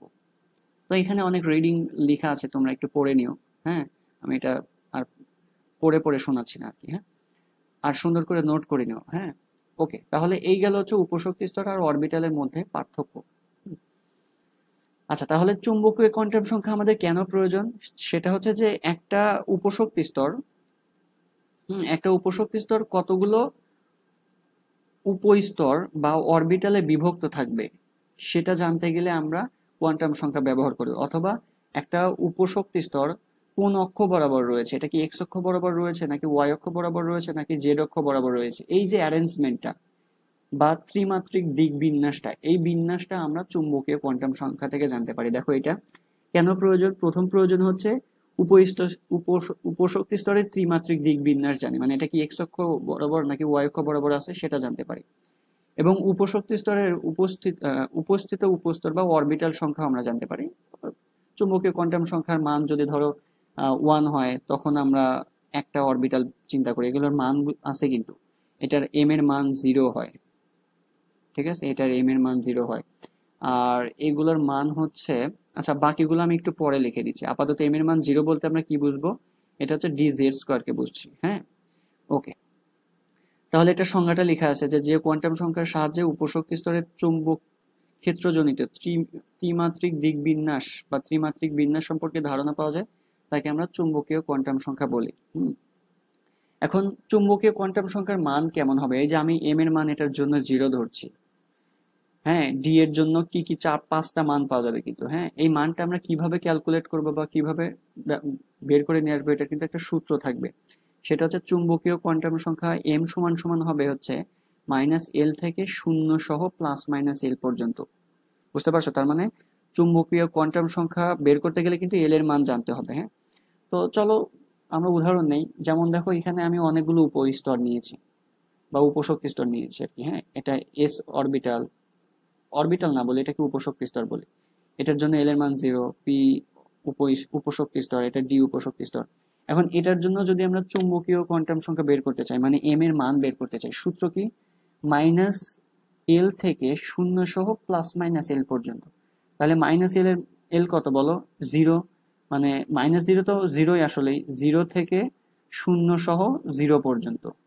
তার মানে কয়টা সংখ্যা পাবা এখানে? 0ই পাবা, মানে 0 ছাড়া তো আর কিছু নাই এখানে। এই 0 বলতে কি বোঝায় বলো তো? এম এর মান 0, এটার মান মিনিং আছে, কিন্তু এটা বলতে বোঝায় যে এটা একটাই অরবিটাল পাবো আমি। এম এর মান যদি 2টা পাইতাম তাহলে 2টা অরবিটাল পাইতাম বা 2টা উপস্তর পাইতাম। এই এল এর ভিতরে যে ভাগগুলো থাকবে, এক্স অক্ষ আর ওয়াই অক্ষ বরাবর যে ভাগগুলো থাকবে, সেটা হচ্ছে এখানে একটাই পাচ্ছে। হ্যাঁ, এটা হচ্ছে আমাদের সেই এস অরবিটালটা। দেখো এস অরবিটাল গোলক আকৃতির হয় এবং একটাই এস অরবিটাল পাওয়া যায় কিন্তু। হ্যাঁ, এটা এক্স অক্ষ বোঝাচ্ছে, এটা ওয়াই অক্ষ আর এটা জেড অক্ষ বোঝাচ্ছে। ওকে, এরপরে এল এর মান যদি 1 হয়, মানে পি উপশক্তি স্তর হয়, তাহলে কেমন হবে? সূত্র কি বলো? মাইনাস এল থেকে 0 সহ প্লাস এল পর্যন্ত। তাহলে মাইনাস এল কত? মানে এল এর মান 1 বসাবা, -1 থেকে 0 সহ +1 পর্যন্ত। কয়টা সংখ্যা আছে -n থেকে শুরু করে +n পর্যন্ত? -1 একটা আছে, 0 একটা আছে, আর +1 একটা আছে। তার মানে বুঝতে পারছো এখানে আমাদের যে উপস্তর সংখ্যাটা এল তো একটা উপশক্তি স্তর, এর এম এর মান যেটা 3টা পাইছি, এটার মানে উপশক্তি স্তর কয়টা পাবো আমি? 3টা পাবো। চলো কি কি 3টা পাবো? মানে একটা হয় এক্স অক্ষ বরাবর থাকবে, একটা ওয়াই অক্ষ বরাবর থাকবে। দেখো যে এটা পির আকৃতি কেমন হয়, এটা তো ডাম্বেল হবেই, এটা শিওর। এবং এটা এক্স অক্ষ বরাবর একটা পাবো। এই এক্স অক্ষ বরাবর এটাকে আমরা বলতেছি পি এক্স, এবং এটার মান আমরা এম সমান সমান -1 কনসিডার করি। ঠিক আছে, এক্স অক্ষ বরাবর যে অরবিটালটা থাকবে পি এক্স, যেটার নাম বলছি, এটাকে আমরা এম এর মান বলে দিয়েছি হচ্ছে -1। তার মানে যদি তোমাকে কখনো এম এর মান -1 বলে দিই আমি, তাহলে তুমি কোথায় চলে যাবা? পি এক্স এ চলে যাবা, মানে এক্স অক্ষ বরাবর যে পি অরবিটালটা আছে সেটাতে চলে যাবা। হ্যাঁ, আচ্ছা, আরেকটা পাবো আমি 0-র জন্য পাবো। আচ্ছা, আগে +1 এরটা নেই, +1 এরটা নেই। হ্যাঁ, এটা দেখো আমরা আরেকটা পাবো হচ্ছে ওয়াই অক্ষ বরাবর। বাস্তব জীবনে যদি দেখো এই পি ওয়াই, মানে আমাদের যে ডাম্বেলটা পাচ্ছি সেই ডাম্বেলটা একটা ওয়াই অক্ষের উপরে অবস্থিত, এটাকে আমরা বলতেছি পি ওয়াই, এবং এটার মান ধরে নেওয়া হচ্ছে +1। ঠিক আছে, ওকে। এরপরে আসো আরেকটা থাকবে জেড অক্ষের উপর, এটার জন্য এম এর মান নেওয়া হয়েছে 0। হ্যাঁ, 0-র জন্য পি জেড, +1 এর জন্য পি ওয়াই, মানে ওয়াই অক্ষ বরাবর আমাদের রয়েছে এটা, আর -1 বলতে এক্স অক্ষ বরাবর রয়েছে। ঠিক আছে, ওকে। তাহলে হচ্ছে আমি কি হয়েছে বলো, এবার আসো যে আমি ডি এর মান, ডি এর জন্য চিন্তা করি, মানে ডি উপশক্তি স্তরের ভিতরে কতগুলো উপস্তর থাকবে, মানে কতগুলো অরবিটাল থাকবে সেটা বের করি। সূত্র কি? -l থেকে 0 সহ +-l পর্যন্ত, সরি +l পর্যন্ত। তাহলে এবার এল এর মান -2 বসাবো। -2 থেকে, দুঃখিত আমি এখানে ডট ডট দিই, -2 থেকে 0 সহ +2 পর্যন্ত। এখানে কয়টা সংখ্যা থাকবে বলো তো? -2, -1, 0, 1, 2। মানে এখানে দেখো 5টা উপস্তর পাবো, মানে ডি এর মধ্যে 5টা উপস্তর পাবো। প্রথম উপস্তরটাকে আমরা কি নাম বলতেছি? তো ডি এক্স ওয়াই। মানে এখানে তো ডি মানে কি বলতো? ডাবল ডাম্বেল না? সো দুইটা ডাম্বেলই এই এক্স আর ওয়াই অক্ষের মাঝে যখন থাকবে তখন সেটাকে আমরা বলতেছি ডি এক্স ওয়াই, এবং এটার মান ধরে নেওয়া হয়, এটার মান এম এর মান -2। ঠিক আছে, ওকে। আরেকটা অরবিটাল পাবো আমি, সেটা পাবো হচ্ছে ওয়াই জেড বরাবর। ঠিক আছে, মানে ওয়াই অক্ষ আর জেড অক্ষের মাঝে থাকবে এই ডাম্বেল গুলা, এটাকে আমরা বলতেছি -1। হ্যাঁ, ডি ওয়াই জেড এর জন্য এম এর ভ্যালুটা -1 কনসিডার করা হয়। আচ্ছা, এরপরে আরেকটা থাকবে, সেটা হচ্ছে এক্স অক্ষ আর জেড অক্ষের উপর, এটার জন্য +1 ধরে নেওয়া হয়, এগুলো কিন্তু মাঝে থাকে। হ্যাঁ, আচ্ছা, আরেকটা ধরা হয়েছে X square hyphen Y square. এটার জন্য কি বলতো? এই ডাম্বেল দুটা যে থাকবে এটা কিন্তু এক্স আর ওয়াই এর অক্ষের উপর থাকবে, এটার জন্য এম এর মান ধরে নেওয়া হয়েছে +2। ঠিক আছে, আর সবশেষে জেড অক্ষ বরাবর আরেকটা থাকবে, এটা এই ধরনের একটা আকৃতি, মানে এটা দেখো একটা প্লেট থাকে, প্লেটের উপরে একটা লুপ, নিচে একটা লুপ, এটা হচ্ছে জেড অক্ষের উপরে আছে।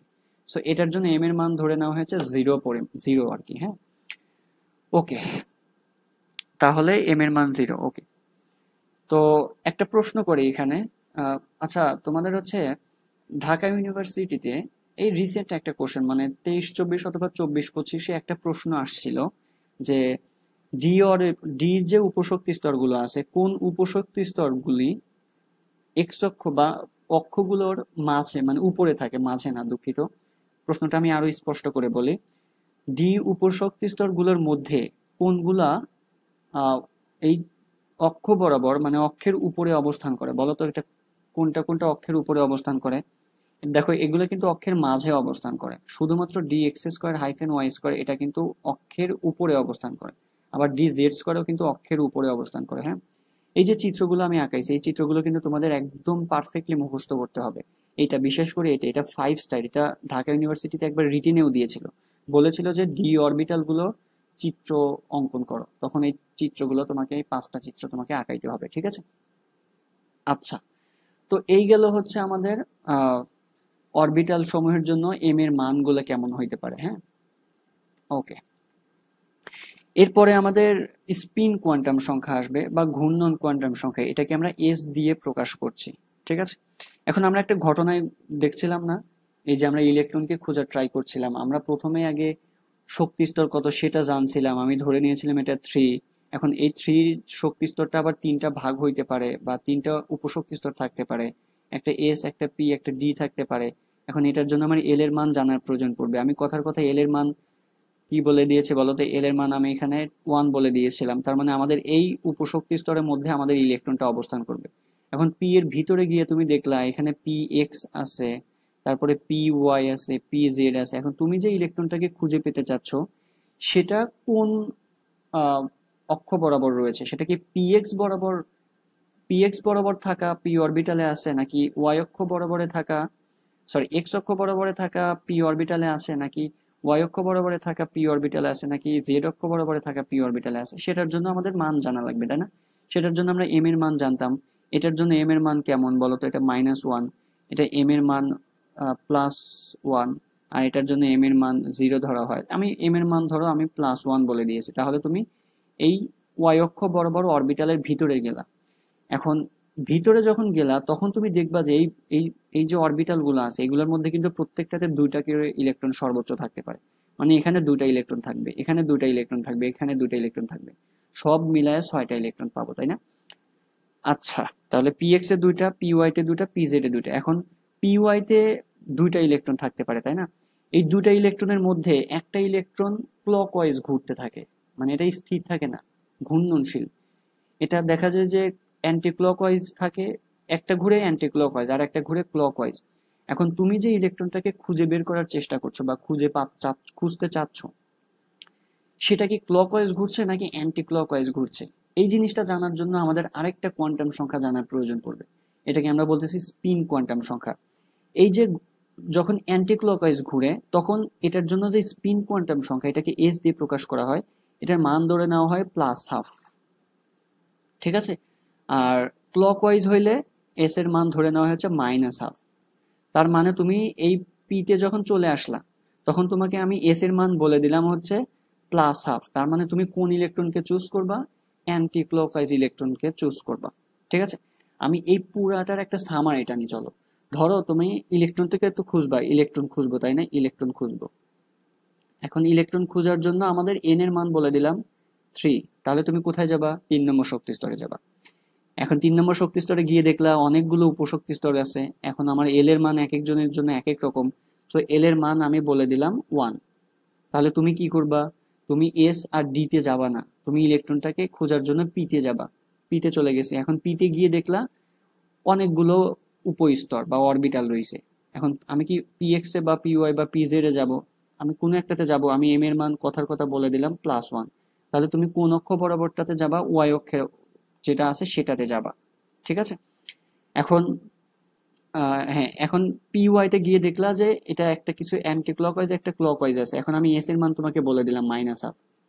তাহলে আমি যেটা ক্লকওয়াইজ ঘুরছে সেই ইলেকট্রনটাই হবে আমার সেই কাঙ্ক্ষিত, খুঁজে যে ইলেকট্রনটাকে আমি খুঁজতে চাচ্ছি সেই ইলেকট্রন। হ্যাঁ, এইটা হচ্ছে দেখো 4টা কোয়ান্টাম সংখ্যা একসাথে। হ্যাঁ, এটা প্রধান কোয়ান্টাম সংখ্যা, এটা সহকারী কোয়ান্টাম সংখ্যা, এটা স্পিন কোয়ান্টাম সংখ্যা, সরি এটা চুম্বকীয় কোয়ান্টাম সংখ্যা, এটা স্পিন কোয়ান্টাম সংখ্যা। হ্যাঁ, ওকে, তাহলে এইটা গেল স্পিন কোয়ান্টাম সংখ্যা, যেটা বলছিলাম আর কি, যে একটা ইলেকট্রন কি ক্লকওয়াইজ ঘুরছে নাকি অ্যান্টি ক্লকওয়াইজ ঘুরছে, এটা জানার জন্য আমাদের স্পিন কোয়ান্টাম সংখ্যা জানার প্রয়োজন পড়ে। অ্যান্টি ক্লকওয়াইজ হলে এস এর মান নেওয়া হয় +½ আর ক্লকওয়াইজ হলে এস এর মান নেওয়া হয় -½ হ্যাঁ, এগুলো মুখস্থ রাখবা, এস এর মান +½ আর এস এর মান -½ ওকে, তাহলে এইটা দেখো 4টা কোয়ান্টাম সংখ্যা আমাদের পড়া হয়ে গেল। এখন আমি একটা কাজ করি, এটার আরেকটা উদাহরণ নেই, চলো। ধরো আমি তোমাকে একটা মান বলে দিলাম, আমি একটা ইলেকট্রন যেটাকে খুঁজবো, এই ইলেকট্রনের জন্য আমি ধরো এন এর মান বলে দিলাম, এন এর মান ধরো আমি 3 বলে দিলাম, ঠিক আছে। আচ্ছা, এন এর জন্য এল এর মান বলে দিলাম, এল এর মান ধরো যে আমি 2 বললাম, ঠিক আছে। আচ্ছা, এরপরে এম এর মান থাকবে, এম এর মান আমি কথার কথা 0 ধরলাম, এরপরে এস এর মান ধরলাম হচ্ছে ½ তোমাকে বললাম এই ইলেকট্রনটাকে খুঁজে বের করো, বুঝতে পারবা তুমি? হ্যাঁ, অবশ্যই পারতে হবে। তুমি কি করবে বলো? প্রথমে 3 নম্বর শক্তি স্তরে যাবা, তাই না? 3 নম্বর শক্তি স্তরে যাওয়ার পরে 3 নম্বর শক্তি স্তরে কি কি থাকবে?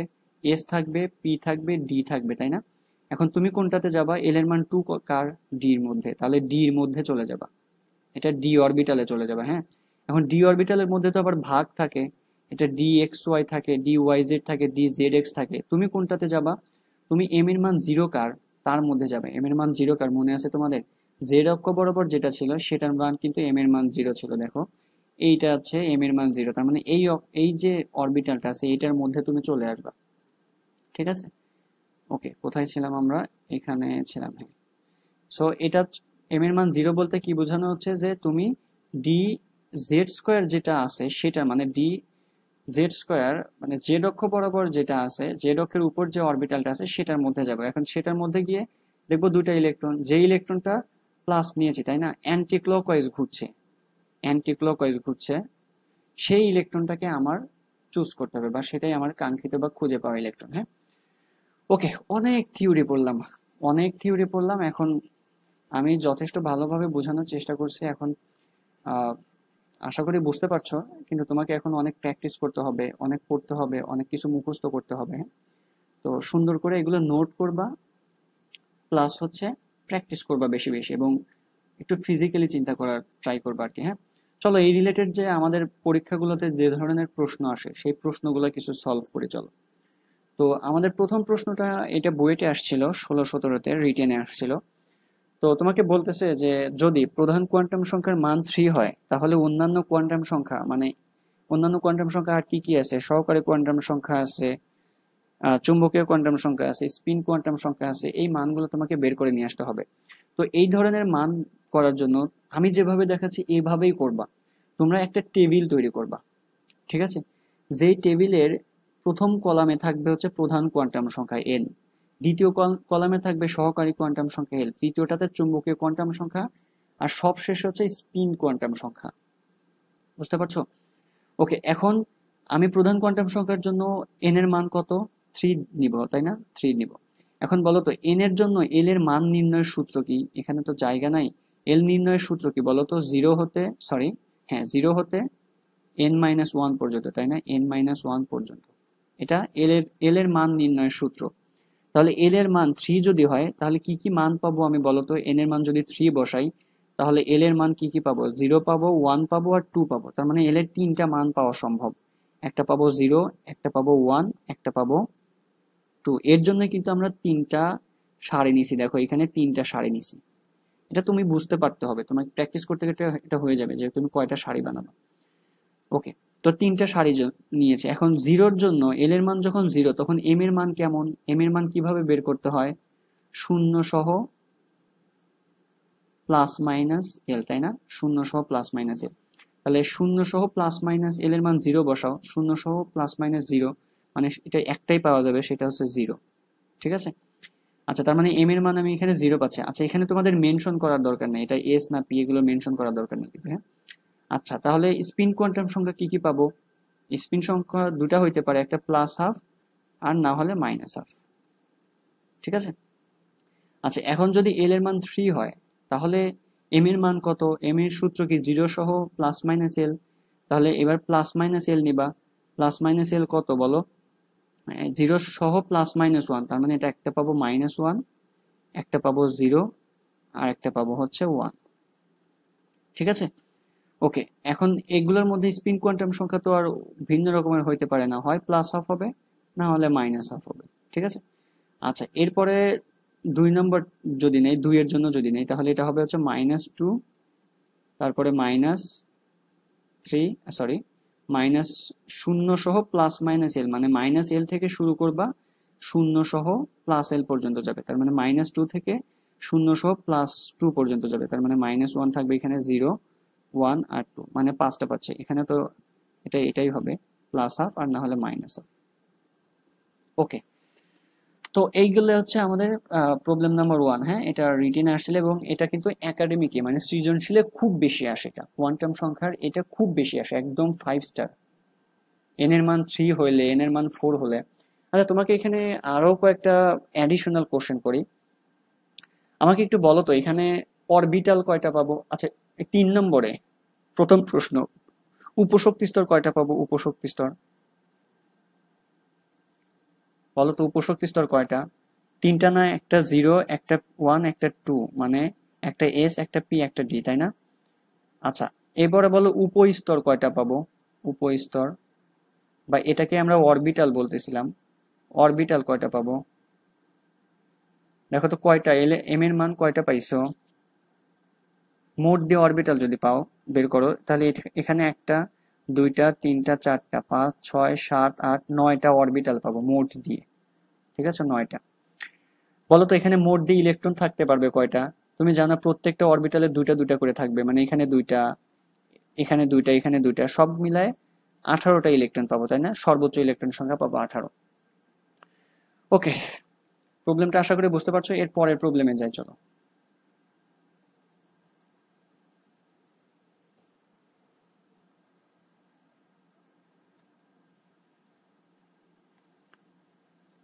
ওকে, দেখো এর পরের প্রবলেমটা হচ্ছে এরকম যে যদি প্রধান কোয়ান্টাম সংখ্যার মান এল, এন এর মান 4 হয়, তবে এল, এম আর এস এর মান কি কি হতে পারে?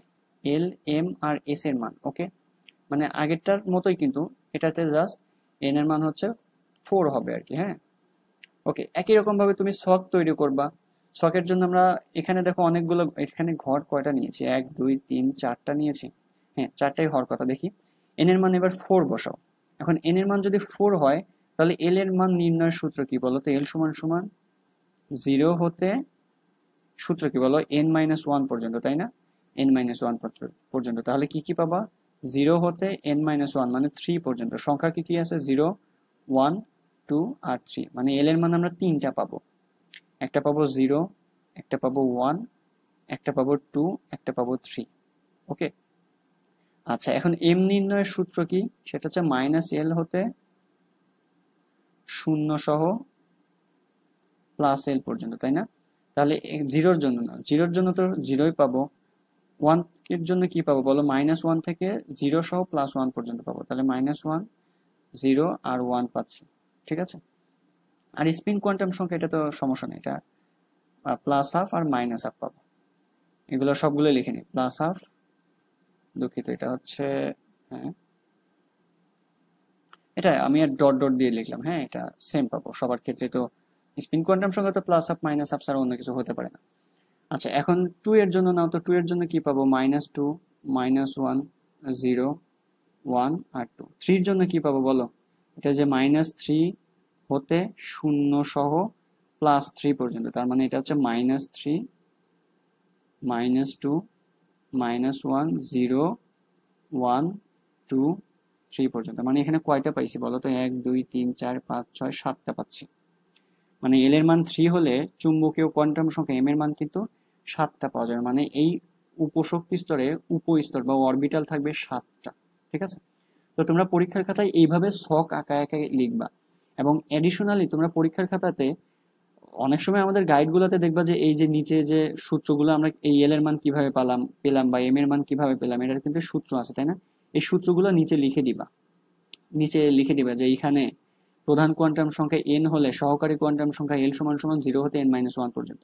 আবার সহকারী কোয়ান্টাম সংখ্যা l হলে চুম্বকীয় কোয়ান্টাম সংখ্যা m সমান সমান -L হতে 0 সহ +L পর্যন্ত। ঠিক আছে, তারপরে এই ছকটা সুন্দর করে দিবা। একদম 10-এ 10 তোমাকে দিয়ে দিবে নাম্বার। ওকে, তো বুঝতে পারছো আশা করি। প্রবলেম নাম্বার 2 গিয়েছে, এরপরে প্রবলেম নাম্বার 3 তে আসো। আমি এগুলো একটু মুছে দিই।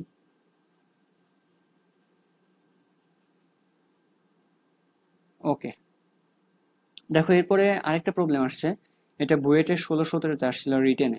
তোমাকে বলতেছে যে 3D 4D এর জন্য, হ্যাঁ 4D এর জন্য অরবিটাল গুলোর জন্য এন এল আর এম এর মানের তালিকা লিখো আর কি। হ্যাঁ, তাহলে 4D এর জন্য 1 নম্বর এটা। হ্যাঁ, 4D এর জন্য বলো 4D এর জন্য আমাদের এন এর মান কত বলো। এখানে এন এর মান, এখানে 4D মানে চতুর্থ শক্তি স্তরে আছে, এটা এন এর মান 4। আর এটা তো ডি অরবিটাল তাই না, তাহলে এল এর মান কত হয় ডি এর জন্য? এল এর মান 2, এটা তো জানো। আর ডি এল এর মান যদি 2 হয় তাহলে এম এর মান কি কি হইতে পারে, সূত্র কি বলো? মাইনাস এল থেকে প্লাস শূন্য সহ প্লাস মাইনাস এল পর্যন্ত তাই না। এম এর মান তাহলে -1 -2 -1 0 1 আর 2 পাবো। বুঝতে পারছো তো? ওকে, এরপরে বি নম্বর দেখো। বি নম্বর বলতেছে যে প্রধান কোয়ান্টাম সংখ্যা n = 3 হলে ওই শক্তি স্তরে সর্বাধিক কতটা ইলেকট্রন থাকতে পারে। তাহলে সর্বাধিক ইলেকট্রন সংখ্যা বের করার সূত্র কি ছিল? এটা জানো অবশ্যই। সর্বাধিক ইলেকট্রন সংখ্যা নির্ণয়ের সূত্র হচ্ছে 2n²। সহজ সূত্র। n এর মান 3 বসাবা, 2 × 3 উপর স্কয়ার, তাহলে 18 পাবা। এটা অ্যান্সার। একদম ছোট প্রবলেম, এগুলো পারা উচিত। ওকে, এরপরে প্রবলেম নাম্বার 4-এ আসো। বলতেছে যে তৃতীয় কক্ষপথে কতটি অরবিটাল পাওয়া সম্ভব। এইবার আসো যে তুমি কি করবা, একটু এই ভিডিওটা এখানে পজ করো, পজ করে নিজে চেষ্টা করো যে এটা কিভাবে হইতে পারে। দেখো অরবিটাল কয়টা পাওয়া যাবে। অরবিটালকে কিন্তু আমরা কি বলছিলাম বলো, উপস্তর তাই না। এটা কিন্তু উপশক্তি স্তর না, এটা উপস্তর বা অরবিটাল। এখন অরবিটাল কয়টা আছে বা কি কি আছে এটা জানতে গেলে আমাদের কোন কোয়ান্টাম সংখ্যা জানার প্রয়োজন পড়ে বলো? উত্তর হচ্ছে চুম্বকীয় কোয়ান্টাম সংখ্যা জানার প্রয়োজন পড়বে তাই না। তার মানে তোমাকে আগে চুম্বকীয় কোয়ান্টাম সংখ্যা কে কে আছে এটা আগে তোমাকে বের করতে হবে। ঠিক আছে, সো এরপর আগের মতো আমরা ছক তৈরি করব। এটা দেখো 3টা ছক নিয়েছি, মানে 4টা নিয়েছি বেসিক্যালি। প্রধান কোয়ান্টাম সংখ্যা, সহকারী কোয়ান্টাম সংখ্যা, চুম্বকীয় কোয়ান্টাম সংখ্যা। এই চুম্বকীয় কোয়ান্টাম সংখ্যাকে ব্যবহার করে আমাদের অরবিটাল সংখ্যাটা বের করব তাই না। আর স্পিন কোয়ান্টাম সংখ্যা কিন্তু আমার এখানে প্রয়োজন নাই, কারণ স্পিন কোয়ান্টাম সংখ্যা দিয়ে অরবিটাল সংখ্যা জানা যায় না। অরবিটাল সংখ্যা জানতে গেলে এম প্রয়োজন, এম জানতে গেলে এল প্রয়োজন, এল জানতে গেলে এন প্রয়োজন। এর জন্য আমরা এইগুলো নিয়েছি। হ্যাঁ, এবার এন এর মান 3 বসাও অ্যাজ ইউজুয়াল আগের মতোই। এল এর মান যদি, এন এর মান 3 হলে এল এর মান কি কি হবে? 0 হতে n-1 পর্যন্ত, মানে 0 1 আর 2 পাবো তাই না। এখন 0 যদি হয় তাহলে চুম্বকীয় কোয়ান্টাম সংখ্যা কি কি পাবো? একটাই পাবো 0। 1 হলে -1, 0 আর 1 পাবো, একদম প্রিভিয়াস কোশ্চেনের মতোই। আর 2 হলে -2, -1, 0 1 আর 2 পাবো তাই না। আচ্ছা, তাহলে এখন অরবিটাল বলো। তুমি জানো যে এই এম এর প্রত্যেকটা মান এক একটা অরবিটালকে নির্দেশ করে তাই না। তার মানে এইটাতে একটা অরবিটাল পাবো, আর এটাতে অরবিটাল কয়টা পাবো? 3টা। এটা একটা, এটা একটা, এটা একটা। এটাতে কয়টা অরবিটাল পাবো? 5টা তাই না। তাহলে সর্বমোট কয়টা পাচ্ছি? সর্বমোট, সর্বমোট বানান ভুল হয়েছে দেখো, এটা হচ্ছে মোট। হ্যাঁ, মোট হচ্ছে 5 3 8 এর 9টা পাচ্ছি। ঠিক আছে, আচ্ছা ওকে। এরপরে আসো আরেকটা প্রবলেম নেই, এটাই লাস্ট প্রবলেম। এটা বলতেছে যে নিচের 4টি কোয়ান্টাম সংখ্যার মানের কোন সেটটি অবাস্তব, মানে সম্ভব না কোনটা। ঠিক আছে, তো চলো আমি একটা একটা করে দেখবো যে কোনটা কোনটা সম্ভব না। আমি প্রথম থেকে না, আমি শেষ থেকে শুরু করছি। বলো তো এটা দেখো তো সম্ভব কিনা। যদি এন এর মান 3 হয় তাহলে কি 2 সম্ভব? অবশ্যই 2 সম্ভব। এন এর মান যদি 3 হয় তাহলে কিন্তু 2 সম্ভব। কেন? সূত্র কি? 0 হতে কত বলো? 0 হইতে n-1 পর্যন্ত। তার মানে এটা হবে হচ্ছে 0 হতে n-1, মানে 3 মান বসাবে এবার 2 পর্যন্ত তাই না। তার মানে এন এর মান, এল এর মান 2 সম্ভব, 3 এর জন্য এল এর মান 2 সম্ভব। বলো তো যদি 2 হয়, এল এর মান 2, তাহলে এম কি 2 পাওয়া পসিবল? অবশ্যই পসিবল। আমাদের যদি এল এর মান যদি 2 হয় তাহলে এম এর মান কি হবে? -2, -1, 0 1 আর 2। তার মানে এটাও পসিবল। আর এমনিতে -1/2 তো এস এর মান তো এটা পসিবলই, তার মানে এটা কিন্তু সম্ভব। এটা সম্ভব, ঠিক আছে। অবাস্তব কোনটা সেটা করতে হবে, মানে যেটা সম্ভব না আর কি। এখন বলো তো 4 যদি হয়, 4 n এর মান 4 হলে কি l এর মান 0 পাওয়া সম্ভব? অবশ্যই সম্ভব, 0 পাওয়া সম্ভব। আর 0 হইলে m এর মানও 0 পাওয়া সম্ভব, s এর মান তো প্লাস হাফ হইতেই পারে, তার মানে এটাও সম্ভব, ঠিক আছে। আর এটার মান দেখো, n এর মান যদি 5 হয় তাহলে l এর মান কত? মান বসাও 0 হতে n-1 পর্যন্ত, মানে 0 হতে 4 পর্যন্ত, তার মানে 3 ও সম্ভব, 3 সম্ভব, তাই না? 3 সম্ভব।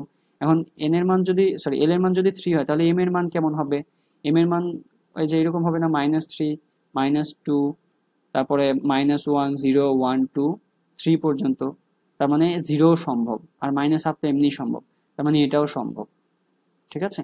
এটা দেখো তো, n এর মান 3, এটা সম্ভব, অবশ্যই সম্ভব।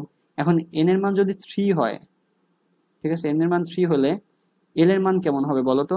l এর মান কি 2 সম্ভব? হ্যাঁ, কি কি হয়? 0, 1 আর 2, তাই না? তার মানে 2 তো সম্ভবই। এখন m এর মান কত সম্ভব বলো তো? যদি l এর এই 2 এর জন্য যদি নেই, হ্যাঁ, 2 এর জন্য যদি নেই, মানে এখানে তো 2ই নিতে হবে, দুঃখিত। আচ্ছা, খুবই সরি, আমার ল্যাপটপটা হ্যাং হয়ে গিয়েছিল। তো যেটা বলছিলাম আর কি, এল এর মান এখানে 0, 1, 2, 2 সম্ভব। এখন এল এর মান যদি 2 হয় তাহলে এম এর মান কি কি হওয়া পসিবল? -2, -1, 0, 1 আর 2, এই কয়েকটা মান সম্ভব। -3 কি কোনোভাবে সম্ভব? এই -3 কিন্তু সম্ভব না। তার মানে এই সেটটা আমাদের, এটাই হচ্ছে আমাদের অ্যান্সার, মানে এটা সম্ভব না আর কি। হ্যাঁ, এটা সম্ভব নয়, সম্ভব নয় বা অবাস্তব আর কি। হ্যাঁ, তো এই ধরনের কোশ্চেন কিন্তু প্রচুর আসে এমসিকিউতে, এটা একদম 5 স্টার, ঠিক আছে। বোর্ড কোশ্চেন গুলোতে এটা প্রচুর আসতে দেখবা, ইউনিভার্সিটি গুলোতেও দেখবা যে প্রচুর আসছে। তো এই ছিল হচ্ছে আমাদের কোয়ান্টাম সংখ্যা রিলেটেড পড়াশোনা। এর পরের ক্লাসে গিয়ে আমরা ইলেকট্রন বিন্যাসের নীতি, যেমন আউফবাউ নীতি, হুন্ডের নীতি, তারপর হচ্ছে পাউলের বর্জন নীতি, এই জিনিসগুলো নিয়ে পড়াশোনা করবো। এবং এইগুলো পড়তে গেলেও কিন্তু আমাদের এই কোয়ান্টাম সংখ্যার হেল্প নিয়ে পড়তে হবে, ঠিক আছে। তো ঠিক আছে, সবার জন্য শুভকামনা রইল, ভালো থাকো সবাই, আল্লাহ হাফেজ।